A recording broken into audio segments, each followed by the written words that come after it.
Bonjour à toutes et à tous. Merci d'être avec nous ce matin. Je vois que ça se connecte progressivement. Donc j'en profite pour introduire ce sujet de ce matin qui est dédié au financement participatif. Alors on sait que depuis le lancement des plateformes de crowdfunding, il y a eu un peu une explosion sur ce sujet-là. Et puis beaucoup de designers et beaucoup de marques de mobilier. Oula, je perds ma voix. Pardon, beaucoup de marques de mobilier déco qui se sont mis à utiliser ces plateformes pour financer leurs projets. Donc ce matin, on a le plaisir d'avoir avec nous Adrien Bio. Donc merci Adrien. Je perds ma voix, donc je suis désolée. Qui est responsable du business development chez KissKissBankBank et qui va du coup vous parler de sa maison, de sa plateforme évidemment, et de manière un peu plus large, comment réussir sa campagne de crowdfunding. Donc, n'hésitez pas, si vous avez des questions, vous avez la possibilité de les poser par le chat qui est disponible sur votre petit tableau de bord à droite de votre écran. On aura un temps d'échange questions-réponses avec Adrien à la fin de sa présentation, donc 5 minutes avant la fin, vers 11h10, quelque chose comme ça.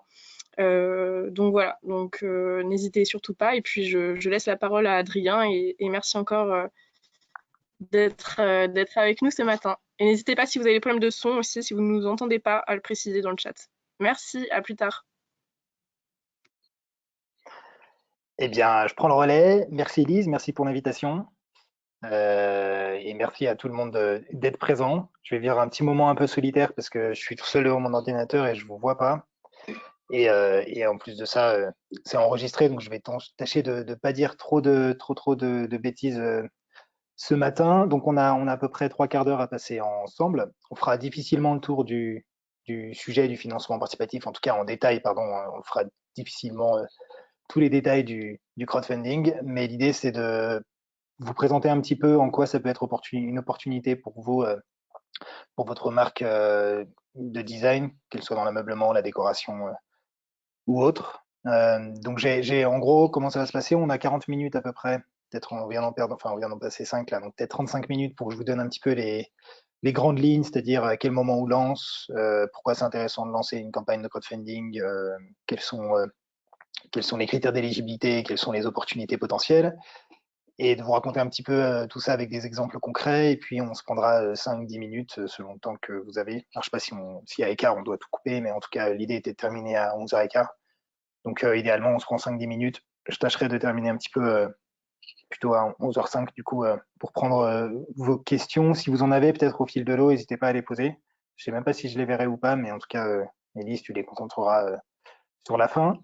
Donc j'attaque dès maintenant. Je vais aller assez vite parce qu'il y a plein de contenu. Je vous fais une petite proposition, c'est que j'ai une présentation qui est derrière. Elle est trop longue pour 45 minutes, donc on n'aura pas le temps de tout voir. Et puis de toute façon, les slides comme ça à passer, c'est pas franchement intéressant. Et étant donné qu'a priori, vous savez toutes et tous lire, et ben ce que je vous propose, c'est que j'enverrai la présentation à Elise qui vous la fera parvenir comme ça au moins. Vous n'êtes même pas obligé de prendre trop de notes, plus d'être présent à travers l'écoute. Et je me lance donc. Alors, je présente en 2 secondes KissKissBankBank, même si c'est pas le but à proprement parler aujourd'hui de vous faire une conférence sur KissKiss, mais simplement j'interviens puisque je travaille pour cette plateforme de financement participatif là. On est la première plateforme qui a été créée en France sur le sujet du crowdfunding, qui est un sujet qui n'existait pas à l'époque, sur le modèle du don en échange de contrepartie, donc qui consiste à proposer à des porteurs de projets de venir présenter ce qu'ils font et leur projet et quel est le devenir du projet, et de proposer au public et à leur communauté de venir contribuer à leur projet à travers un don en échange d'une contrepartie, un cadeau, qui peut être soit un produit physique, soit simplement un cadeau symbolique. Donc en échange de la contribution. Et après, notre modèle a changé aujourd'hui. Je vous présenterai un petit peu tout ça, puisqu'on se rapproche de plus en plus les plateformes de crowdfunding, notamment pour les projets de design, sur des plateformes où on vient accueillir des projets qui font de la précommande, de la prévente, en vue de commercialiser leurs produits avant même la fabrication et la production. Donc, KissKissBankBank, on existe depuis 11 ans, on est une plateforme française, même si on a un nom à consonance anglophone, je vous l'accorde. On est basé à Paris, on a même un lieu qui théoriquement est ouvert, évidemment en ce moment il ne l'est pas. C'est un lieu qu'on a appelé la maison de crowdfunding, qui est dans le 10e arrondissement de Paris, qui est 34 rue de Paradis, si vous y passez dans les prochains temps, quand on aura le droit de rentrer à nouveau dans des lieux publics, eh bien n'hésitez pas à y passer. Et donc c'est à peu près 200 mètres carrés qui sont ouverts aux porteurs de projets. C'est une sorte de musée du crowdfunding qui n'en a pas la prétention, où on met en avant des porteurs de projets qui sont passés sur la plateforme avec différents types de contreparties. On a des tableaux, on a des visuels, on a des vidéos qui viennent présenter le financement participatif. Et c'est aussi un lieu où on a un espace de shop pour les créateurs qui veulent avoir un espace de vente sur Paris. Et en plus de ça, c'est un lieu qu'on fait vivre théoriquement aussi tous les soirs à travers des conférences, des expositions. On le met à disposition de porteurs de projets pour qu'ils puissent faire un événement de lancement de la campagne, de remise des contreparties, etc. Donc, KissKissBankBank, on est basé à Paris, on est une quarantaine à travailler pour la plateforme. On fait partie d'un groupe aujourd'hui qui s'appelle KissKissBankBank et compagnie. Et pour être transparent avec vous, on est même depuis 3 ans une filiale de la Banque Postale. On a été indépendant pendant 8 ans et depuis 3 ans, on est donc une filiale de la Banque Postale, même si on garde évidemment notre indépendance au sein de cette grande institution. J'accélère vraiment relativement vite, hein, prenez pas trop peur. Simplement pour vous dire, on a une plateforme multispécialiste de dons avec ou sans contrepartie. Alors, multispécialiste, ça veut dire que on est spécialisé dans plein de domaines d'activité. En fait, vous le savez peut-être, il y a des plateformes qui sont spécialisées sur des sujets bien précis. Il y a une plateforme dédiée aux projets d'agriculture, une plateforme dédiée au sport, etc. Nous, notre pari, c'est d'accompagner tout type de projet, à condition qu'ils soient créatifs, entrepreneuriaux ou dans le domaine de la solidarité. Et donc, on a des spécialistes de chacun des sujets. Donc ici, vous retrouvez toutes les causes qu'on vient défendre. Ça va de projets évidemment d'alimentation à des projets de design, de fabrication française, de beaucoup de projets d'autoproduction culturelle, pardon, d'écologie, etc. Donc nos critères d'éligibilité sur KissKissBankBank, on accompagne des projets qui sont engagés, créatifs, innovants et solidaires. Et pour vous donner 2-3 chiffres, on a accompagné un peu plus de 50 000 projets depuis la création il y a 11 ans. On a collecté un peu plus de 120 millions d'euros auprès de 2 millions de contributeurs. Alors, la plateforme, je reprends un petit peu les b.a-ba pour ceux qui connaissent pas forcément le sujet. C'est vrai que j'ai tendance à parler comme si vous étiez tous au courant. On est donc un site internet, kisskissbankbank.com, qui ressemble ni plus ni moins qu'à ceci. Vous pouvez aller voir de votre côté. Donc ça, c'est la plateforme, notre homepage, et on retrouve un certain nombre de projets qui sont en ce moment en cours de financement, plus des appels à projets qui sont juste en dessous. Et quand vous cliquez sur un projet en cours de financement, vous tombez directement sur la page projet. Nos spécificités, donc on a une plateforme qui vient accueillir et accompagner des porteurs de projets. Et nos spécificités, qui sont juste ici, c'est qu'on fonctionne différemment d'autres plateformes de crowdfunding, dans le sens où vous connaissez probablement des outils de cagnoting, par exemple, comme Litchi, le pot commun, etc. Nous, on n'est pas vraiment sur le même modèle, où on vient accompagner des projets bien spécifiques, qui ont un besoin de financement bien spécifique, et on fonctionne notamment pour ça sur un système qui est basé sur le tout ou rien.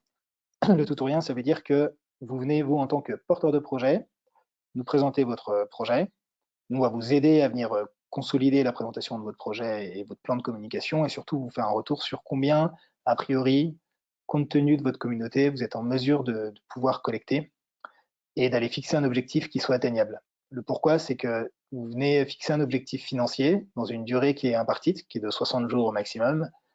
Cet objectif, c'est à vous de le fixer et nous, à vous conseiller, mais on est là qu'en gage de conseil et on n'a aucune garantie, bien évidemment, de la réussite.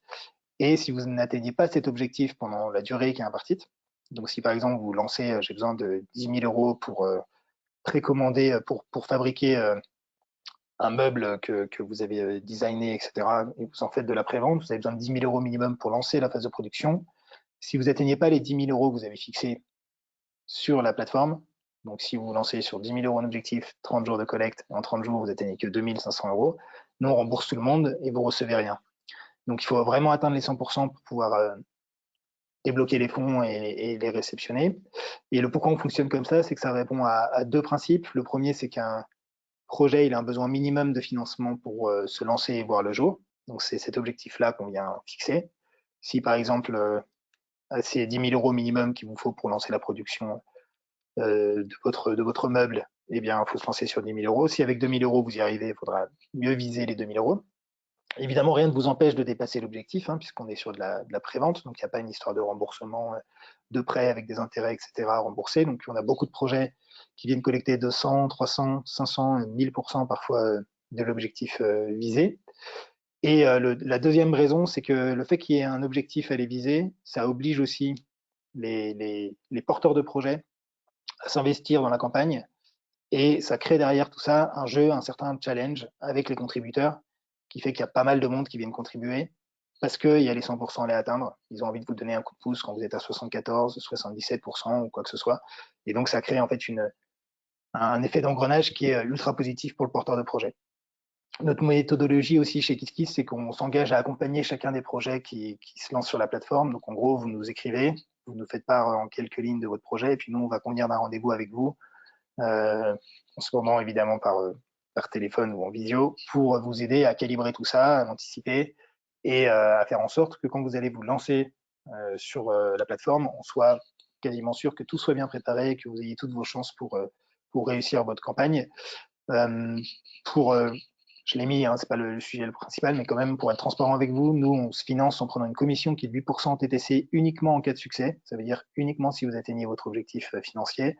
Si vous l'atteignez pas, on rembourse tout le monde. Vous ne recevez pas d'argent, mais nous on ne se paye pas. On n'aura pas si du temps avec vous, mais ça veut dire qu'on vous aura mal accompagné. Et aujourd'hui, on a un taux de réussite sur la plateforme qui est de 75%. Ça veut dire qu'en fait, il y a 3 projets sur 4 qui se lancent aujourd'hui sur KissKissBankBank qui réussissent à atteindre leur objectif financier. Il y a encore 25% qui n'y arrivent pas. On essaye de les accompagner du mieux possible, mais c'est pas forcément tributaire de notre côté. C'est souvent des projets qui se lancent et qui se disent que tout le monde va venir leur donner de l'argent, préacheter leurs produits, etc., sans qu'ils aient quoi que ce soit à faire, alors qu'en fait, ça demande évidemment pas mal de travail, une campagne de crowdfunding, pour aller animer sa communication autour de sa collecte. Alors, nos critères d'éligibilité, je vais aller très vite, parce que vous, dans le cadre de projets de designer, de l'ameublement, décoration ou autre, vous êtes évidemment tous éligibles sur KissKissBankBank. Peu importe votre statut juridique, c'est-à-dire que vous pouvez venir en tant qu'entreprise, association, ou même en tant que particulier faire une collecte. Il y a des histoires ensuite de comptabilité, de gestion qui sont spécifiques, mais ça on le voit souvent en phase préparatoire de la campagne. Ce qu'on va vous demander, c'est simplement que le projet soit le plus avancé, le plus mature avant de se lancer. C'est-à-dire qu'on vient jamais, quasiment, rarement plutôt, financer une idée. Dans le sens où si vous dites j'ai inventé tel objet, enfin, si vous nous présentez un texte qui vient dire bonjour, je m'appelle Adrien, j'ai inventé, je vous donne un exemple tout con, j'ai une gourde à côté de moi, donc j'ai inventé une gourde connectée qui me permet de savoir combien de litres d'eau je bois par jour. C'est un projet loufoque, mais voilà. Je suis persuadé que ça va marcher. Si j'écris simplement un texte qui dit je voudrais créer tout ça, mais d'abord je fais une campagne et ensuite je vais me lancer dans le projet, c'est-à-dire je n'ai pas de statut, je n'ai pas de communauté, je n'ai pas de réseaux sociaux, je n'ai parlé à personne, j'ai jamais présenté de produit, j'ai même pas de prototype. On va pas vous refuser, mais on va vous conseiller de venir un peu plus tard dans la phase de développement de votre projet. C'est-à-dire qu'on a en général besoin, pour venir contribuer, mettez-vous à la place d'un contributeur ou d'une contributrice, pour contribuer, on a besoin quasiment de voir le projet comme si on l'avait entre les mains. Donc, on a besoin de voir un prototype, on a besoin de le voir en action, on a besoin d'être sûr que le projet il est fiable, qu'il est crédible pour prendre le moins de risques possible, etc. Donc, on va vous demander d'arriver à un degré de maturité. Plus votre projet sera avancé et crédible, le mieux ce sera. Sur les projets de précommande, par exemple, sur des designers, très souvent, voilà, on demande forcément un prototype et on vient conseiller plutôt aux porteurs de projet de venir juste avant la phase de production pour faire sa première campagne comme si c'était de la vente. Simplement, vous le faites avant même d'avoir produit tout ça. Donc, on se laisse, en général, vous faites votre campagne de précommande et puis vous êtes en mesure de livrer vos produits dans les 1, 2, 6 mois plus tard. Ça se fait beaucoup, beaucoup et de plus en plus aujourd'hui, notamment dans la mode et dans le design, sur les projets de création responsable, comme on dit. On vous demande aussi d'être des projets qui sont uniquement à destination du public. Donc, c'est ce que je vous indiquais, uniquement B2C. B2C, ça veut dire business to consumer. Donc, c'est les entreprises qui vendent à des consommateurs qui est grand public. Évidemment, le pourquoi, c'est que si vous êtes sur un modèle de vente à d'autres entreprises, les entreprises passent pas par le crowdfunding. Dans le crowdfunding, il y a le mot crowd, ça veut dire la foule.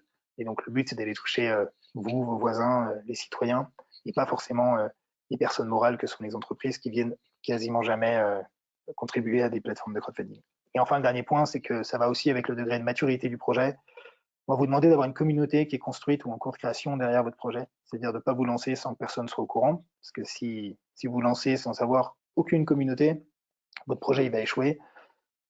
Parce que c'est cette communauté-là que vous allez titiller, que vous allez communiquer le projet pour qu'ils viennent contribuer. C'est eux qui sont au courant, c'est eux qui viennent valider la phase de lancement de votre projet, qui sont intéressés par votre produit. Et donc, c'est auprès d'eux que vous allez communiquer le projet. Et ensuite, idéalement, vous allez arriver à l'ouvrir à un grand public ou à un public qui ne vous connaît pas. Et tout ça, ça vient par étapes. Sans communauté au préalable, ça va échouer à coup sûr. Alors, les objectifs d'une campagne de crowdfunding pour des projets de design, il faut que je vous ai dit tout ça, nos critères d'éligibilité, etc. Le premier point, c'est que ça permet de diversifier ses sources de financement avec un financement simple et rapide. Alors ça, je l'indique sur un slide, mais la réalité, c'est que c'est un financement simple et rapide par rapport à beaucoup d'autres sources de financement que sont le financement traditionnel, on va dire bancaire, investisseur, etc., sur lesquels ça prend des tonnes de dossiers, du temps assez important. Nous, ça va relativement vite, dans le sens où on travaille avec vous pendant 1 à 2 mois en phase de préparation, puis une collecte, ça dure 1 à 2 mois au maximum. On vient préconiser plutôt des collectes de 30-40 jours pour qu'elles soient bien dynamiques, plutôt que de 30 jours d'ailleurs, parce que ça a tendance à s'essouffler. Donc, en termes de rapidité, entre le moment où vous êtes venu nous voir et le moment où on verse les fonds en fin de collecte, il se passe, on va dire, 3 mois, ce qui est relativement rapide. Et financement simple, c'est-à-dire que on a un outil qui est très facile à utiliser. Même mon grand-père qui a 92 ans, je pense, pourrait aujourd'hui lancer une page sur KissKissBankBank et sa campagne. Donc on a un outil de traitement de texte, on a plein d'outils et différents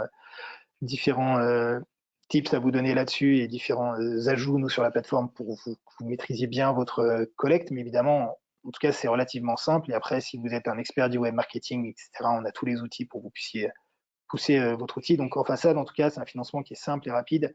Après, ça vous demande évidemment du temps à passer. L'argent ne va pas tomber du ciel, donc il faut aller le chercher. Et donc, si c'est juste présenté sur une slide en vous disant c'est un financement simple et rapide, on peut penser naïvement qu'on va mettre le projet en ligne et hop, ensuite on se tourne les doigts et on va venir nous financer. Donc, c'est un petit peu les 25% dont je vous parlais qui ne réussissent pas leur collecte en général.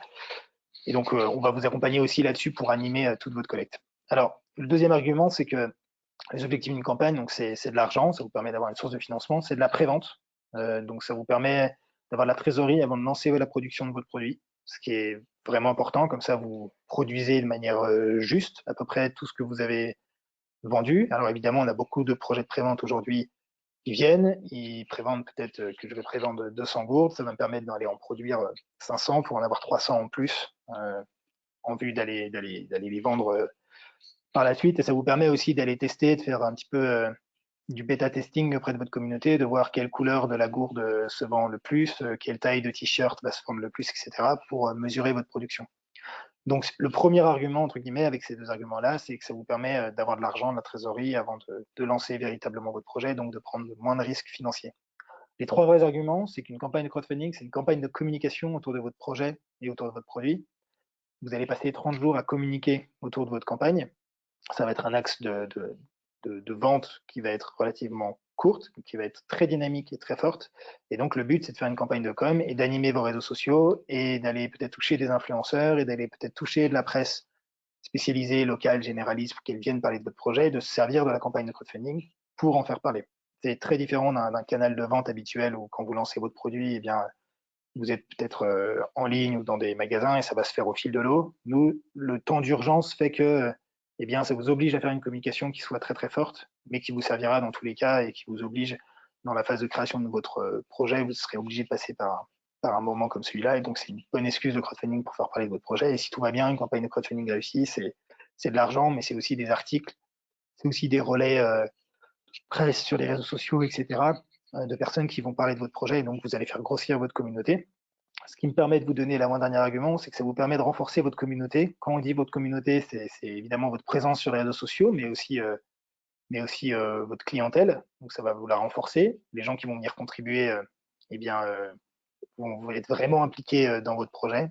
Pour celles et ceux qui ont déjà contribué à un projet, bon ben voilà, on en est plutôt fiers. On a l'impression d'avoir fait partie de l'équipe, d'avoir été les premiers à y croire, etc. Donc c'est aussi valorisant pour le contributeur. Donc c'est cette communauté-là qui est vraiment palpable. Vous avez beau avoir des milliers de fans sur les réseaux sociaux, mais si vous vous rendez compte que vous avez très peu de personnes qui viennent contribuer, ben, ça prouve que votre communauté est peu impliquée. Puis l'inverse, évidemment, est ultra favorable. Donc derrière, une communauté qui est engagée, qui est impliquée, et si ça marche bien, c'est gage de confiance en soi pour vous.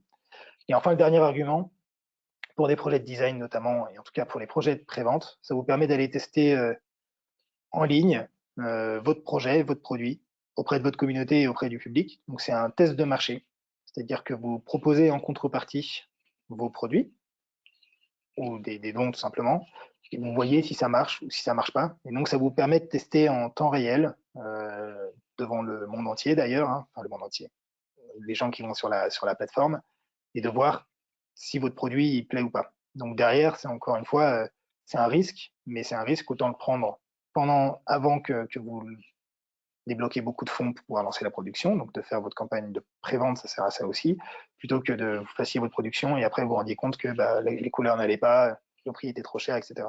Et le vrai argument vraiment pour des projets d'entrepreneurs qui sont à destination qui font des produits à destination des grands publics, c'est ça, c'est que c'est un test de marché et ça vous permet d'aller tester vos produits et votre projet. Et donc derrière, il y a aussi des effets de levier dont on ne se rend pas forcément compte sur des collectes qui ont très bien réussi. Et ben, ça peut leur amener des investisseurs parce que ça leur amène une certaine visibilité, une crédibilité, peut-être un prêt bancaire qui va se débloquer parce que votre campagne de crowdfunding a bien marché, ou l'inverse aussi d'ailleurs. Donc tout ça mélangé fait que aujourd'hui le crowdfunding est devenu pas forcément indispensable, mais est devenu en tout cas un outil, une forte utilité pour les projets entrepreneuriaux qui veulent se lancer, notamment qui veulent faire de la précommande pour tous ces arguments-là, quoi. Alors je vais très vite parce que le temps passe. Ce que je vous propose, c'est de vous raconter un petit peu, une fois qu'on s'est dit tout ça dans les grandes largeurs, hein. Je suis désolé, j'aurais pu en parler 3 heures, mais là, on fait tout ça de manière très, très concentrée. De vous raconter un petit peu comment ça se prépare, quelles sont les différentes clés de réussite d'une collecte de crowdfunding. Alors, ce que je vous propose, c'est non pas de vous faire ça avec la présentation que j'ai, mais c'est de vous parler de projets de designers qu'on a eu sur la plateforme dans vos secteurs d'activité, pour vous présenter de manière concrète comment est-ce que on a préparé avec eux leur collecte pour faire en sorte que ce soit une jolie réussite et qu'ensuite le projet se lance. Alors, je vous parle d'un premier projet qui s'appelle Slin. Slin, ils font des bureaux et des chaises.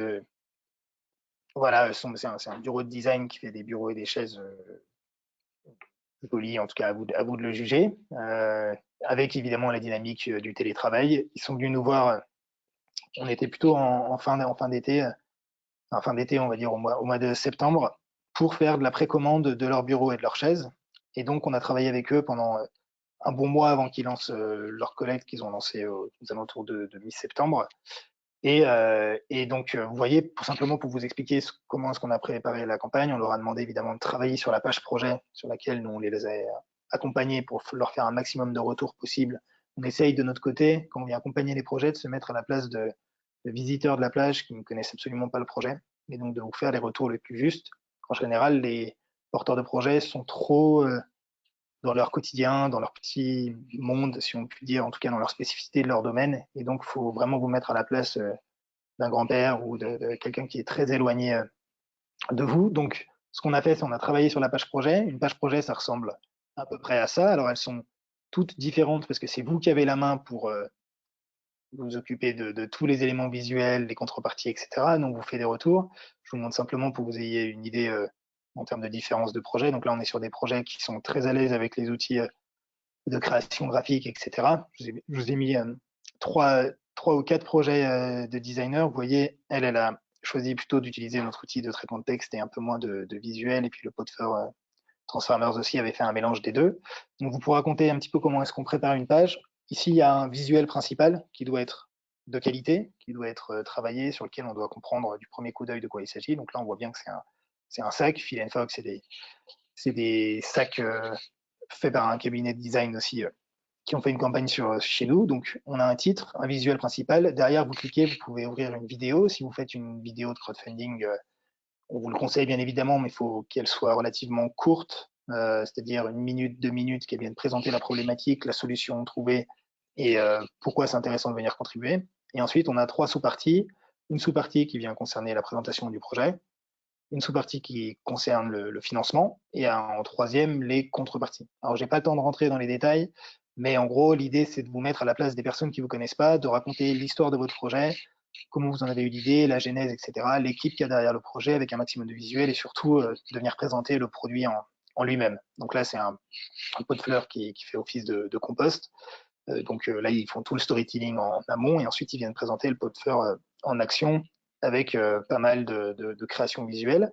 On a la partie qui concerne on a la partie qui concerne à quoi servir la collecte, qui est la partie où on vous demande d'être un minimum transparent pour susciter la confiance des contributeurs.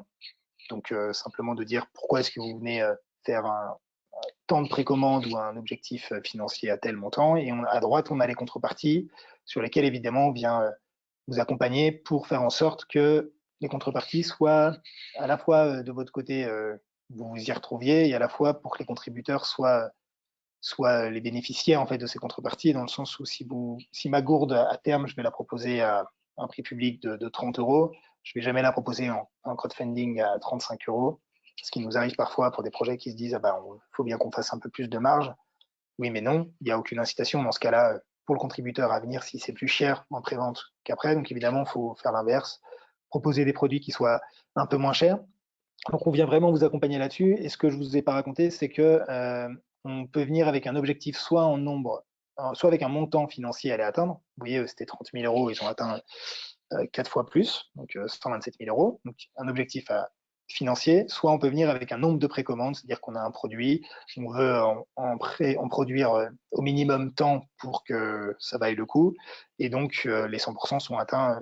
Eux, dans leur cas, c'était s'ils en prévendent 100, c'est réussi, ils ont prévendu 500. Donc ça, c'est la première partie, c'est sur la préparation un petit peu de la page, du design de votre page, de faire en sorte que en fait, les visiteurs qui vont arriver dessus vont être convertis et vont se dire, OK, c'est hyper intéressant, ça vaut le coup, le texte me donne envie, il y a une vidéo, les contreparties valent le coup et j'ai bien contribué. La deuxième partie, ça va concerner plutôt d'arriver à faire en sorte qu'il y ait du monde qui vienne sur votre page. Et on vient aussi vous accompagner et vous demander de travailler sur un rétro-planning de communication pendant tout le long de votre campagne, mais aussi sur la création d'une audience qui doit être préparée à venir vous solliciter. Donc en général, sur des projets qui viennent faire de la précommande, on va leur demander, bon ben, prenez un petit peu le temps de travailler à la fois votre page, mais évidemment de créer une communauté dont vous êtes sûr qu'ils vont venir contribuer. Donc on utilise évidemment des méthodes liées au web marketing. Hein, donc on va vous demander de travailler potentiellement sur une landing page sur votre site internet pour venir récupérer un maximum de mails de personnes intéressées. Nous-mêmes, côté KissKiss, on peut vous créer une page de pré-lancement sur laquelle on peut venir réceptionner des mails avant que la campagne soit en cours pour que vous sachiez à peu près vers qui vous adresser quand vous allez lancer la collecte. Et ensuite, de bien faire grossir vos réseaux sociaux pour faire en sorte que quand vous lancez votre campagne, vous ayez une communauté qui soit à fond derrière vous. Et le but, c'est qu'on ait un démarrage qui soit très très fort pendant les toutes premières heures de la collecte. On se rend assez rapidement compte si votre campagne elle va réussir ou pas.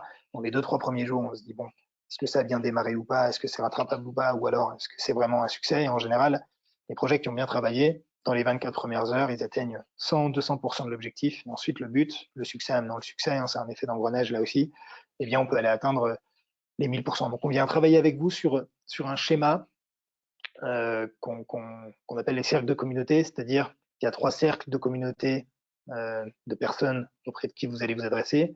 Un premier cercle de proches, qui ne sont pas forcément des proches, en tout cas, ça peut être des clients que vous avez identifiés, des personnes à qui vous avez présenté les produits sur des salons ou quoi que ce soit, qui vous dire bah, je serais trop intéressé quand vous allez commercialiser tout ça. Donc, vous prenez leur mail et puis eux, vous savez que c'est un premier cercle. Donc, il faudra les contacter de manière la plus individualisée possible. C'est des personnes qui sont inscrites aussi à votre landing page potentiellement, qui ont quand même laissé leur mail pour être au courant du lancement de votre produit. Donc ceux-là, c'est les proches.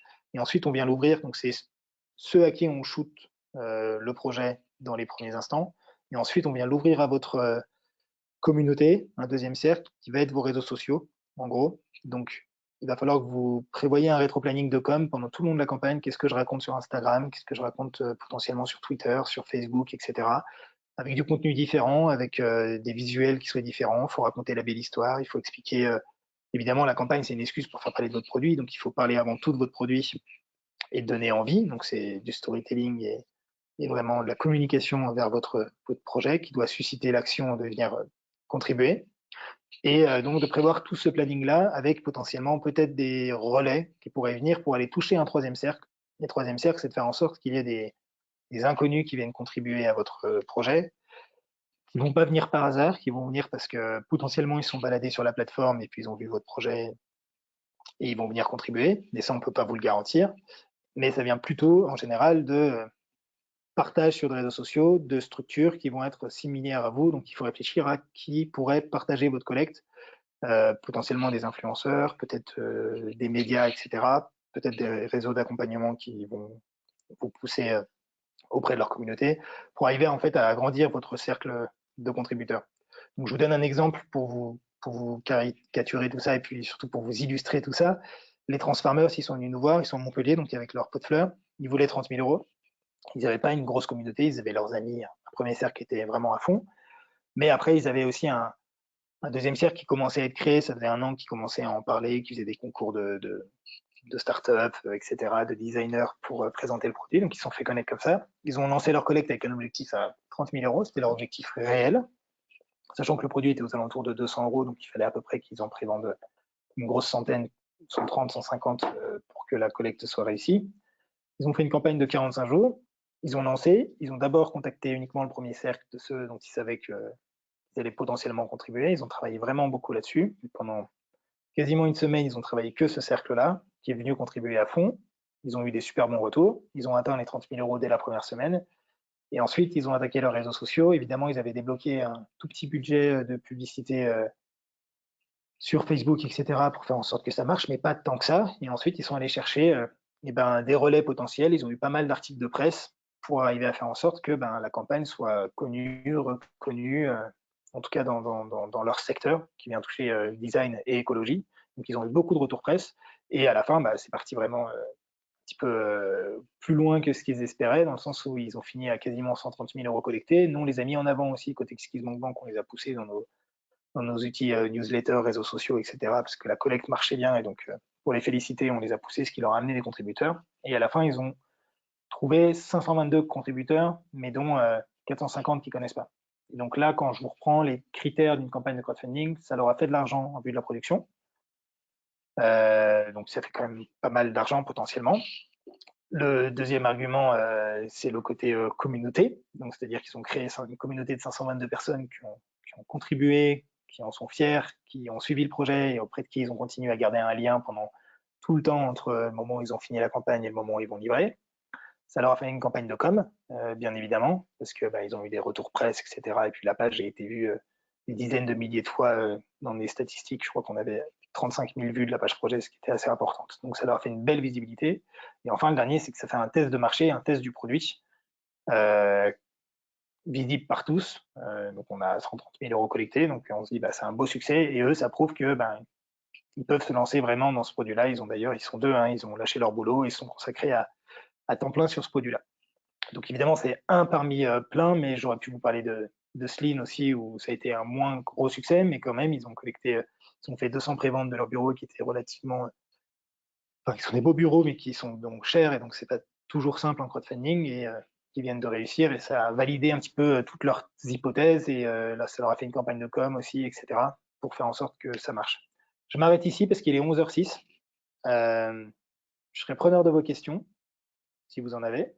Et puis après, si vous voulez qu'on aille plus loin, dans tous les cas, j'enverrai un mail avec la présentation à Élise et puis qu'elle vous enverra. Et si vous voulez qu'on aille plus loin, vous pourrez m'écrire évidemment par mail ou quoi que ce soit si vous voulez présenter votre projet, qu'on en discute avec grand plaisir.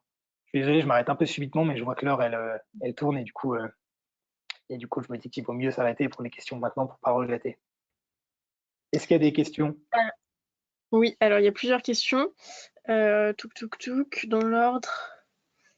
Donc il y avait une première question par rapport à la communauté, puisque tu disais qu'il y avait voilà, cette nécessité d'avoir quand même au démarrage une petite communauté. Donc la question c'était de savoir si les jeunes marques étaient malgré tout bienvenues, parce que en soi c'est plutôt des jeunes marques qui vont vouloir aller potentiellement sur ce type de plateforme. Mais du coup, quand on démarre, on n'a pas forcément justement cette communauté. Donc, est-ce que, comment ça se passe? Est-ce que c'est vraiment entre guillemets éliminatoire? Ouais, alors du coup, j'ai pas été bon dans ma présentation parce qu'en fait, effectivement, c'est beaucoup de projets qui sont en création. C'est des jeunes marques. La plupart des projets qu'on a, c'est des projets qui se lancent et qui viennent voilà, faire première, euh, leur première vente en ligne sur leur premier produit. Donc ça, c'est la plupart des projets. Et puis après, ils vivent leur vie, ils ont leur propre site web, ils font de leur vente en ligne. Donc soyez rassurés, évidemment, c'est la plupart du temps, c'est des jeunes créateurs. Quand je dis qu'il faut une communauté, ça ne veut pas dire qu'on vous demande d'avoir 100 000 personnes qui vous suivent, d'avoir une base de données mail incroyable. C'est simplement d'avoir potentiellement des réseaux sociaux, des gens qui vous suivent et qui sont intéressés par votre projet. En tout cas, de ne pas partir de zéro.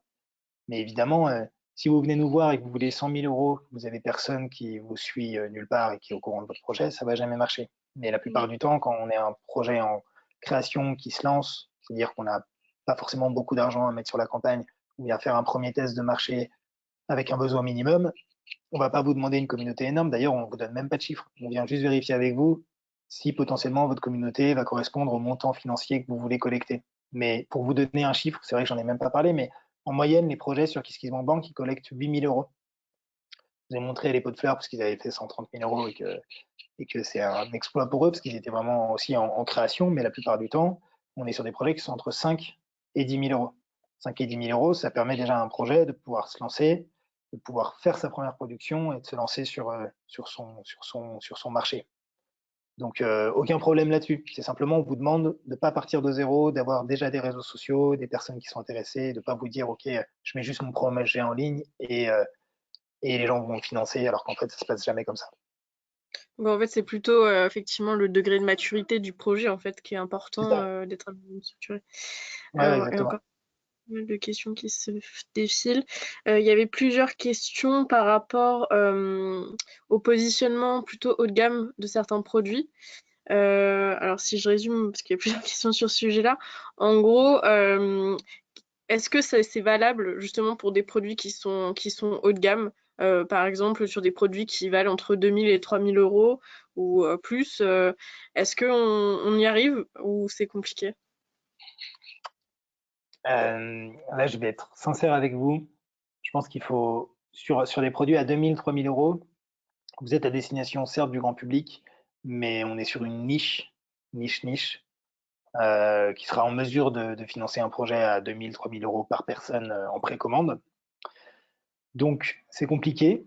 C'est-à-dire que si vous connaissez des gens qui sont capables de mettre ce prix-là en ligne sans même connaître le porteur de projet, le projet en lui-même, je pense qu'ils sont peu nombreux.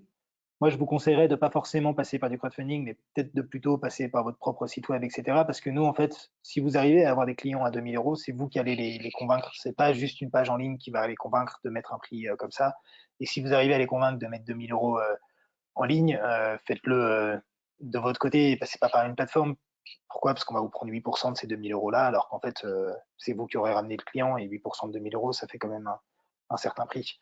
Donc, pour vous répondre un petit peu sur le haut de gamme ou pas, le crowdfunding, ça marche bien pour des produits qui sont entre 0 et 300 euros, on va dire. Mais au-delà de ça, c'est beaucoup plus Mmh. compliqué d'arriver à avoir des gens qui viennent préacheter. Et c'est valable pour le crowdfunding, c'est valable pour toute la précommande. Il y a peu de gens qui viennent précommander des produits à ce prix-là, sauf s'ils la connaissent très bien, hein. La dernière fois, j'étais intervenu et il y avait un monsieur qui m'avait fait la remarque que Tesla, la marque d'automobile, ils avaient fonctionné comme ça en précommande avec des gens qui mettaient 50 000 euros pour préacheter la bagnole. Évidemment, ça marche parce que le projet il est crédible et ils ont de quoi montrer, etc. Mais en crowdfunding, c'est beaucoup trop compliqué. Donc, on vient plutôt sur des produits qui sont entre 0, 300, allez, 500 euros. Il y a quand même pas mal de contributions qui vont jusqu'à 500 euros. Après, au-dessus, c'est un peu plus compliqué. C'est en général des gens qui font partie de notre premier cercle très proche qui viennent mettre plus de 500 euros potentiellement. D'accord. Alors il y a une autre question. Des questions assez précises. Est-ce que la rubrique soutenue par est complétée en amont pour inciter à la contribution ou est-ce que c'est un résumé des soutiens les plus gros une fois le projet mis en ligne? Ouais, très bonne question. Alors, soutenu par, c'est ce qu'on voit ici. Soutenu par, en fait, c'est de notre côté, on a ce qu'on appelle des mentors sur KissKissBankBank. Ce sont des partenaires qui sont soit des réseaux d'accompagnement, soit des marques, soit des médias. Et ils sont partenaires de chez nous. Et nous, en fait, on leur envoie, pendant que les projets sont en ligne, on leur envoie des sélections qui correspondent à leurs souhaits. C'est-à-dire, par exemple, Ça, c'est Esprit Design. Esprit Design, on sait qu'ils veulent uniquement des projets des designers d'un certain type, et donc on leur envoie un mail automatique en leur disant il y a ce projet-là qui s'est inscrit dans la rubrique design qui correspondait à son projet, qui est en ligne. Si ça vous dit, si ça vous intéresse, de venir le soutenir. Donc quand on dit soutenu, ça veut dire si c'est une marque, eh bien peut-être qu'elle vient mettre de l'argent sur la campagne, mais l'Esprit Design, c'est pas le cas. Si c'est un réseau d'accompagnement, ça veut dire que le réseau d'accompagnement l'accompagne ce projet, et donc il est soutenu par ça, et donc ça donne de la crédibilité au projet. Troisième point, si c'est un média potentiellement qui vient mettre son logo en disant c'est soutenu par Esprit Design, eh bien Esprit Design, en contrepartie, s'engage à aller communiquer sur le projet auprès de sa communauté. Donc c'est Blog Esprit Design qui a une certaine communauté en ligne, eh bien tous les projets qui viennent mentorer, comme on dit, ils viennent en parler auprès de leur communauté. Donc ils ne le font pas sur tant de projets que ça, ce que vous allez voir. En termes de nombre de projets soutenus, ils en ont 21 projets soutenus, et ils sont mentors chez nous depuis 5 ans. Et donc ça se fait quand le projet il est en ligne. C'est-à-dire que nous, on peut pas garantir qu'un projet va être soutenu par un média, par une marque ou quoi que ce soit. On attend, le projet il est en ligne, on part du principe qu'il n'y aura pas forcément de soutien, et puis derrière, très souvent, il y a quand même des soutiens qui viennent sur la moitié des campagnes, on va dire, elles ont un mentor. Je sais pas si c'était bien clair. D'accord. Si, bah, moi je trouve ça clair, mais si la personne souhaitait plus de précision, qu'elle me le dise. Si, apparemment c'est top. Alors, on a d'autres questions sur est-ce qu'il y aurait un budget global minimum pour lancer une campagne? Alors, d'investissement du porteur de projet, hein, je pense que c'est ça la question. C'est-à-dire Ouais. combien ça coûte. Ouais. Alors, je vais répondre non, parce qu'on a des projets qui viennent, qui font tout eux-mêmes. C'est-à-dire, alors faut avoir quelques compétences, hein, faut être en mesure de faire des visuels, d'utiliser Illustrator ou des outils en ligne, etc., pour faire des beaux visuels, travailler sur les contreparties, animer sa campagne, etc. Après, quand on fait tout seul, ça demande beaucoup de boulot. Faut pas hésiter à se faire entourer. Qui dit se faire entourer, veut dire derrière, bah, potentiellement, ça va vous coûter un petit peu d'argent de passer par une agence X ou Y de communication, de community management. Mais nous, pour vous donner deux, trois chiffres, je pense que, enfin, c'est vraiment à la louche, hein, je vous dis ça, mais on a trois quarts des projets qui viennent, qui sont pas forcément accompagnés par des agences et qui le font eux-mêmes. Après, dans vos réseaux, si vous maîtrisez pas du tout les outils de réseaux sociaux ou de création graphique, eh bien, vous avez forcément autour de vous des gens qui peuvent vous aider potentiellement. Donc, on n'est pas toujours au courant. Donc, ça, faire la page, entre guillemets, c'est pas censé vous coûter beaucoup d'argent. Après, si vous faites une vidéo, ça peut quand même vous coûter un petit financement. Mais de toute façon, la vidéo, dites-vous qu'elle va vous servir pour la campagne, mais pas uniquement. Vous allez vous en servir tout le long de la vie du produit. Vous allez vous en servir des rushs, etc. Donc, il ne faut pas voir ça comme étant un investissement que sur la campagne, mais c'est un peu plus long terme. Et le troisième point, c'est que, on va pas se mentir, les grosses collectes chez nous, celles qui viennent faire 20 000 euros et plus. On a des collègues qui font 50 000, 100 000. L'année dernière, on en a financé deux à plus d'1 million d'euros. Ils viennent parce que soit ils ont des très très très grosses communautés. Les deux qui ont dépassé 1 million d'euros, c'est des youtubeurs qui ont plusieurs millions d'abonnés. Donc c'est facile, eux, ils font des vidéos, ils ont plusieurs millions d'abonnés qui voient leurs vidéos, ils ont leur axe de communication. Mais quand on est un projet en création, on n'a pas tout ça, on n'a pas une grosse communauté. Et donc pour arriver à faire grossir un petit peu tout ça, on va pas vous forcer, on va pas vous recommander, mais on va quand même vous conseiller de ne pas hésiter à débloquer un petit budget de publicité sur les réseaux sociaux. Le but n'est pas non plus de remplir les poches des GAFA, mais quand même, c'est un bel outil aujourd'hui pour aller communiquer pas cher en ligne et surtout trouver son public cible. Vous savez, si vous faites de la pub sur Facebook, Google ou quoi que ce soit, on peut dire si on veut viser selon le sexe, selon l'âge, selon la ville, etc. Donc, on peut faire des trucs assez précis et donc de vous dire simplement, prenez un petit budget, venez faire des tests sur des posts, et vous voyez si ça ramène du monde. Et très souvent, on a des projets sur lesquels 1 euro investi peuvent aller jusqu'à 10, 20 euros de collecté. Donc ça veut dire que si vous mettez 100 euros, que ça vous en ramène 1000 pendant votre campagne, bon, bah, potentiellement, ça vaut le coup d'aller débloquer un budget. L'avantage, c'est que c'est de la pub sur laquelle potentiellement on va gagner de l'argent. Si vous vous rendez compte que ça ramène rien, vous avez fait des tests, bon, bah, on s'arrête là et on va aller trouver d'autres sources de potentiellement pour aller ramener du monde. Donc, pour revenir sur le budget, il y a une vidéo potentiellement à faire, c'est pas une obligation. On a à peu près 20%, 25% des projets qui font une vidéo, donc c'est pas tous. Si votre projet, vous voulez simplement 3 000 euros, faites pas une vidéo, parce que c'est globalement le prix d'une vidéo, quoi. Donc, si par contre vous voulez 50 000 euros, il en faudra honnêtement une. Ça peut être potentiellement une vidéo, de la création graphique, de l'accompagnement, du community management. Donc, si vous êtes en mesure de faire tout ça tout seul, ça vous coûte zéro. enfin, du temps seulement. Si vous savez pas du tout faire tout ça, bon, ben, faut vous faire accompagner, donc potentiellement, ça va vous coûter un petit peu d'argent. Mais idéalement, Ok, vous allez en gagner de l'argent. Donc, faut que vous ayez un retour sur investissement, on évidemment. investit. C'est ça. C'est très clair. Alors, est-ce qu'on a le temps peut-être encore pour une ou deux questions rapidement? Euh, alors, quel est le rétro-planning idéal pour la page de pré-lancement? Ouais, ah, super question. Alors, une page de pré-lancement, je vais vous montrer à quoi ça ressemble. Si on a 2 minutes, on a fait une pour un magazine qui va lancer bientôt. C'est vraiment un truc très très simple que nous on fait sur notre site web pour ceux qui ne sont pas en mesure de faire des propres pages de pré-lancement sur leur site internet. Si vous êtes en mesure de faire des landing pages sur votre site internet, faites-les sur votre propre site parce que c'est bien plus modulable que sur l'autre. Nous, ça dit simplement Go se lance bientôt sur KissKissBankBank. Encore quelques jours de préparation, laissez votre mail. Ce qui permet aux porteurs de projet de communiquer auprès de sa communauté en disant laissez-nous votre mail ici, on lance bientôt notre projet. Et vous voyez, en plus de ça, le lien qui est juste en haut, kissmombank.com/go magazine, ce sera le même lien que votre page projet. Donc, vous pouvez d'ores et déjà communiquer sur ce lien-là pour rameuter un maximum de mails. Et en termes de rétro-planning, ça sert à rien de le faire trop en amont, parce que si pendant 3 mois, entre le moment où je laisse mon mail et le moment où je veux avoir des nouvelles, idéalement, il faut qu'il se passe à peu près 1 mois, 2 mois, grand maximum. Donc, je conseillerais plutôt de lancer sa page de pré-lancement, allez, 5 semaines avant le lancement de la campagne. Vous communiquez dessus, vous récupérez un certain nombre de mails. Si vous vous êtes fixé un objectif de mail, on voit où vous en êtes petit à petit. Et ensuite, on lance la campagne, quoi. Donc, 5 semaines, c'est suffisant. Il y a des projets qui font tourner ça pendant 3 mois, mais 3 mois, c'est un peu long. Il faut quand même donner des nouvelles, il faut avoir du contenu entre la personne qui est venue il y a 3 mois et ce qui va revenir 3 mois après pour venir contribuer alors qu'il est intéressé il y a 3 mois. Il y a de la perdition, quoi. Ok.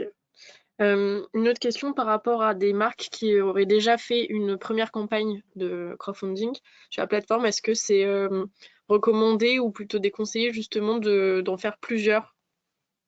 C'est-à-dire, par exemple, en faire, je sais pas là, en 2020, puis une autre en 2021 ou 2022, et de manière assez régulière au démarrage de la marque.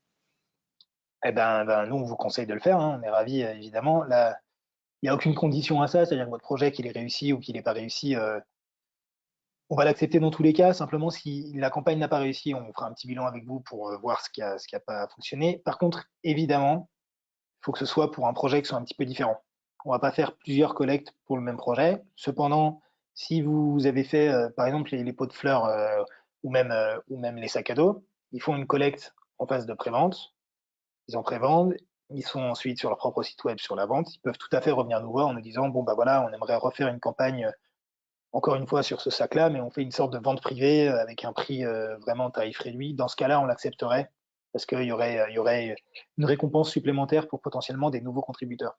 Mais on a des projets qui ont déjà fait 15 collectes chez nous, qui, dès qu'il y a un nouveau lancement de produit, eh bien, ils viennent le faire en crowdfunding. Mmh. Et également, si la première campagne a marché, ils récupèrent la base de contributeurs qui vient la plupart du temps sur le deuxième projet si ça a bien fonctionné et qu'ils sont contents. Et ensuite, petit à petit, ça grossit. Donc, ouais, évidemment, vous pouvez venir faire plusieurs collectes. Si vous avez déjà fait une campagne, revenez avec grand plaisir. Ok. Et dernière question pour finir. Il y a eu plusieurs personnes qui m'ont demandé s'il y avait vraiment une catégorie design sur la plateforme et qui souhaitaient savoir quel était le taux, enfin en tout cas le nombre de projets plutôt design, marque, enfin design déco quoi, sur la plateforme, si vous aviez des chiffres. Ouais, j'ai pas les chiffres comme ça parce que c'est un peu. On a une catégorie qui est mode et design. C'est-à-dire qu'on a les deux en même temps parce qu'on considère que on est sur la même typologie de porte-projet, c'est-à-dire des créateurs qui ont souvent d'ailleurs les mêmes problématiques, hein. Mm. Donc on a la même catégorie. Vous pouvez aller voir évidemment tous les porteurs de projets. J'ai pas la liste de tous les porteurs de projets de designers, j'ai pas les chiffres, mais honnêtement, on en a pas mal. Je sais pas, je pourrais pas vous dire c'est peut-être 5% des projets qu'on a sur la plateforme qui sont dans ce domaine-là, quoi. Enfin, en tout cas, dans votre Ok. catégorie à vous, ouais. On doit être à un projet sur 20. On pourra toujours reconfirmer peut-être ultérieurement aux Ouais, personnes faudrait que si tu j'aille arrives. pousser. Ouais, c'est ça, faudrait que j'aille pousser. Je peux trouver les chiffres à terme, hein. Il n'y a pas de problème. Je peux Ok. demander à ce que Bon bah quelqu'un me dise ça. super. Bah, on a fait quasiment tout le tour des questions, presque. En tout cas, pour ceux qui n'ont pas eu le temps de les poser, n'hésitez pas à revenir vers moi et puis je ferai un petit point avec Adrien. si c'est nécessaire. Donc, la présentation a été enregistrée. Vous y aurez accès cette semaine ou la semaine prochaine. Un grand merci à Adrien qui a réussi à nous présenter tout ça en un Merci temps Elise. express et en plus à prendre le temps de répondre à vos questions. Donc merci beaucoup Adrien et ça sera avec plaisir pour une prochaine fois pour aller peut-être plus en détail sur un sujet spécifique. Ouais, carrément. Merci N'hésite pas à me proposer. à tous ceux qui étaient dans l'audience et qui étaient avec nous ce matin. Et puis à très bientôt. Je vous souhaite une bonne journée. Merci Elise, bonne journée. Merci, au revoir. Salut, salut.